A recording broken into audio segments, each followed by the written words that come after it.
Muitos argumentam que o catolicismo romano está fundamentado em Mateus 16:18, quando Jesus disse a Pedro: Tu és Pedro, e sobre esta pedra edificarei a minha igreja. A conclusão? Que Pedro foi o primeiro papa e que seus sucessores governam a Igreja de Cristo desde Roma? Mas será que essa leitura se sustenta à luz das Escrituras? E mesmo que Pedro fosse, de fato, a pedra mencionada por Jesus, isso realmente provaria o papado?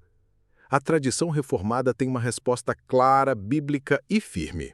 É importante observar que o versículo em questão não menciona nada sobre sucessão apostólica, infalibilidade papal, primado universal ou sede romana. A afirmação de que Pedro é a pedra por si só não sustenta o complexo edifício teológico e institucional que a Igreja de Roma construiu. Aceitar que Pedro tenha papel fundacional não implica automaticamente que o bispo de Roma herda sua autoridade ou que se torna o vigário de Cristo na terra. Pedro foi, sim, uma figura central no início da Igreja. Ele pregou no Pentecostes e foi usado por Deus para levar o Evangelho aos gentios. Mas ele nunca foi apresentado como superior aos demais apóstolos. Em Gálatas 2, Paulo relata ter resistido a Pedro face a face, porque este estava em erro. Isso seria impensável se Pedro ocupasse um trono de supremacia espiritual. A autoridade apostólica era compartilhada e fundamentada na verdade de Cristo, não na posição de um homem. A fé reformada afirma com clareza que a pedra principal é Cristo.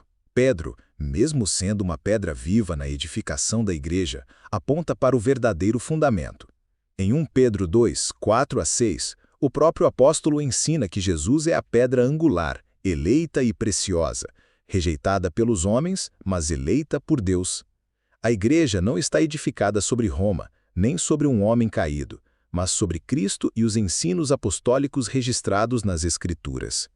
Na mesma passagem de Mateus 16, Jesus elogia Pedro não por sua pessoa, mas por sua confissão: Tu és o Cristo, o Filho do Deus vivo. Essa confissão é o verdadeiro fundamento da igreja. É sobre essa verdade, não sobre um trono, que Cristo edifica sua igreja. Os reformadores sempre entenderam que a fé apostólica, e não a carne e o sangue de Pedro, é o alicerce da comunidade dos santos.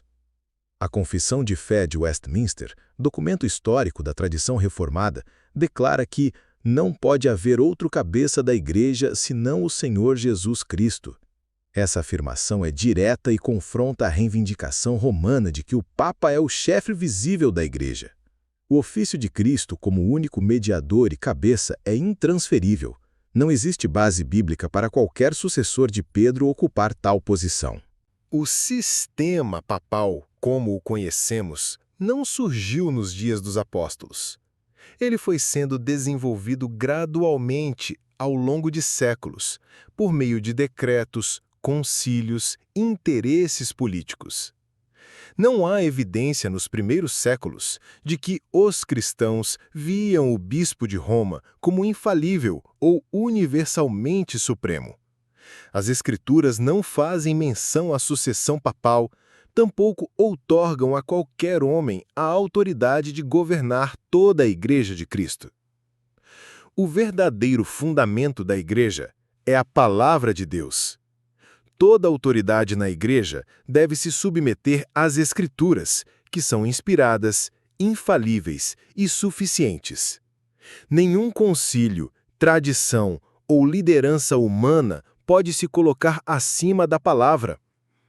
É por isso que a Reforma Protestante declarou o sola Escritura, somente a Escritura como regra de fé e prática.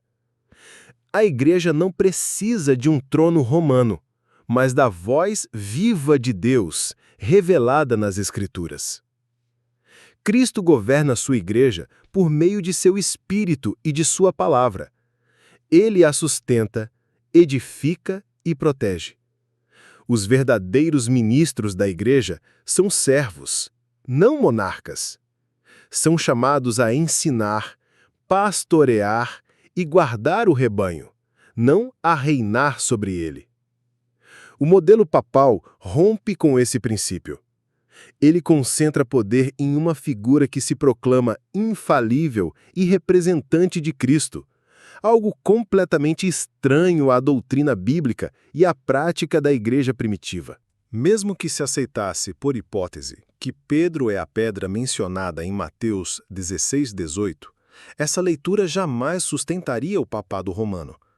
O texto não fala de sucessores, não menciona Roma, nem dá base para a infalibilidade. Pedro foi um servo fiel, usado por Deus, mas a igreja não está edificada sobre ele, e sim sobre Cristo, a rocha eterna.